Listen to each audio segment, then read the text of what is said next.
Professor John Ruggie, you are the Special Representative on Business and Human Rights to the United Nations Secretary General. We've been here in Delhi today talking about democracy and sustainable development. How does your work on business and human rights relate to issues of democracy?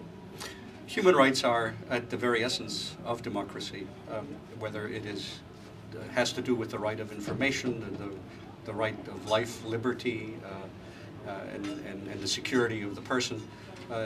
Human rights and democracy are really one and the same thing. There are different ways of describing the fact that governments are here to serve the needs and the rights of the people, not the other way around. So then how does the private sector fit in? The private sector is perfectly capable of either deliberately or more often inadvertently adversely impacting on human rights without sometimes understanding that they're doing so, particularly since the private sector in many countries doesn't really relate well to human rights language. And therefore having an adverse impact on democracy as well? Indeed, if